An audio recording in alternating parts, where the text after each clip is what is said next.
बाप और बेटे और रूल कुदुस के नाम से।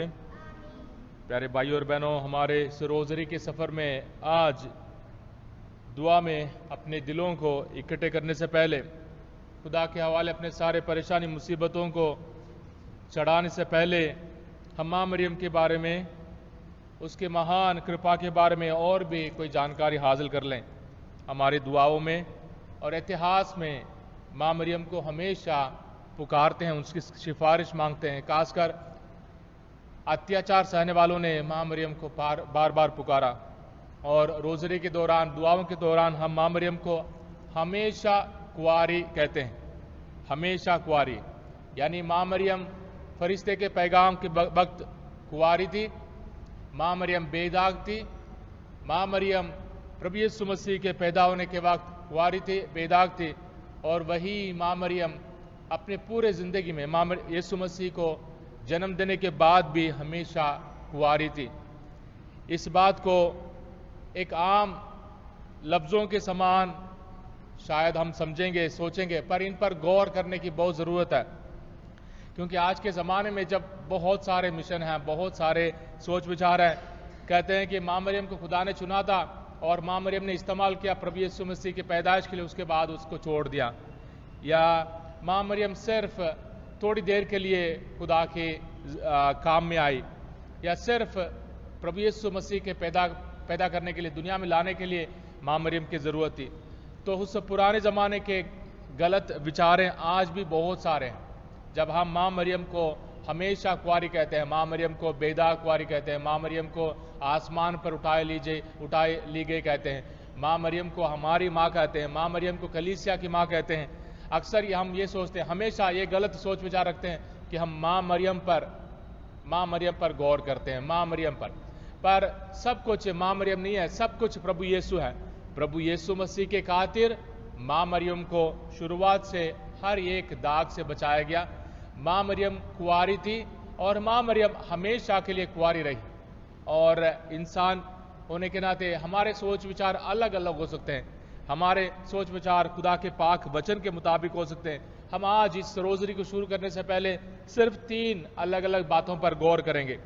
जब सलीब से प्रभु यीशु मसीह अपनी माँ को, यूहन्ना को कहते हुए ये तेरी माँ है, और माँ मरियम से कहते हैं ए नारी ये तेरा बेटा है, और पाक वचन कहता है उस समय से उस चेले ने, उस शागिर्द ने उसे अपने घर में सहारा दिया, आश्रय दिया। यानी अगर यहूदियों के रिवाज के मुताबिक अगर 2 बच्चे थे, अगर एक बेटे की डेथ हो जाती है, माँ बाप उनकी जिम्मेदारी दूसरे बेटे पर है। ये एक सिर्फ सोचने की बात नहीं है, कानूनी, और माँ बाप की जिम्मेदारी दूसरे बेटे के पास होता है। और जब हम कहते हैं प्रभु यीशु मसीह के और भी भाई थे, माँ मरियम के और भी बेटे थे, इन पर भी गौर करने की ज़रूरत है। पर सबसे पहले प्रभु यीशु मसीह ने जब सलीब से माँ मरियम को हम सबों के लिए दिया, उनके अंजिल उसका 19 बाब 25 से 27 आयत में, तो उसका मतलब यह है प्रभु यीशु मसीह के और कोई भाई नहीं थे। अगर और कोई भाई होते, प्रभु यीशु मसीह का हक नहीं बनता कि अपनी माँ को, जिसका हक अपने उनके भाइयों का है, उनके हक छीनकर और किसी के हवाले करना, और उस समाज में, उस रिवाज में और उस कानूनी तौर पर उस समाज के, उस धर्म के कानून के तौर पर वो गलत होता। पर प्रभु यीशु मसीह ने माँ मरियम को इसलिए यूहन्ना को दिया क्योंकि प्रभु यीशु मसीह एकलौते बेटे थे। यीशु मसीह सिर्फ एक बेटे थे माँ मरियम के, इसलिए माँ मरियम हमेशा कुंवारी थी। माँ मरियम हमेशा के लिए, माँ मरियम ने अपने उस बदन को, अपनी ज़िंदगी को उस खुदा के हवाले किया था। और दूसरी बात भाइयों की आ जाती है, भाइयों की। आज के ज़माने में हम एक ही घर में रहते हैं, आज भी दादा दादी, नाना नानी, आज भी हमारे चाचा ताया हमारे साथ रहते हैं। देख लीजिए पुराने ज़माने में, खासकर यहूदी समाज में, यहूदियों के रिवाजों के मुताबिक 2-3 घर में, इस एक बड़े से घर में बहुत सारे लोग इकट्ठे रहते थे। दादा या दादी या मम्मी या डैडी या चाचा ताया, कितने भी भाई बहन थे, सारे एक ही घर में रहते थे। और छोटे बच्चों को एक दूसरे को मालूम नहीं था ये कौन है, ये किसका भाई है, ये किसका मेरा कजिन है, और किसका बेटा है, किसकी बेटी है, और खासकर सबको भाई कहकर पुकारते थे। और इब्रानी भाषा में और अरमैक भाषा में भाई और कजिन के लिए, यानी चाचा या ताया का बेटा हो या मासी का बेटा हो या बुआ का बेटा हो, उन सब के लिए एक ही लफ्ज़ इस्तेमाल किया जाता था। और यीशु मसीह भी जब पाक वचन में यीशु मसीह के बारे में, यीशु मसीह को ढूंढने के लिए माँ मरियम और उनके भाई आते हैं, यानी कजिन ब्रदर्स आते हैं, तो उसका जिक्र साफ साफ है कि प्रभु यीशु मसीह के सखे भाई बहन नहीं थे और प्रभु यीशु मसीह इकलौते थे। और मत्ती के अंजील उसका 27 बाब में जब प्रभु यीशु मसीह सलीब पर हैं और अलग अलग मरियम के बारे में, अलग अलग औरतों के बारे में बताया गया है, और उधर भी एक मरियम के बारे में जिक्र है। और उस मरियम के बेटे हैं 2 भाई, जिनका जिक्र मत्ती के अंजील उसका 13 बाब में है कि प्रभु यीशु मसीह के भाइयों के समान इनको गिना जाता है। और हमारे तौर तरीके, खासकर हमारे सोच विचार इन बातों पर बहुत गहरा होना चाहिए, उस समाज में और उस भाषा में और उनकी आदतों के साथ जुड़ी होनी चाहिए, नहीं तो हमारे गलत विचार और भी बढ़ेंगे।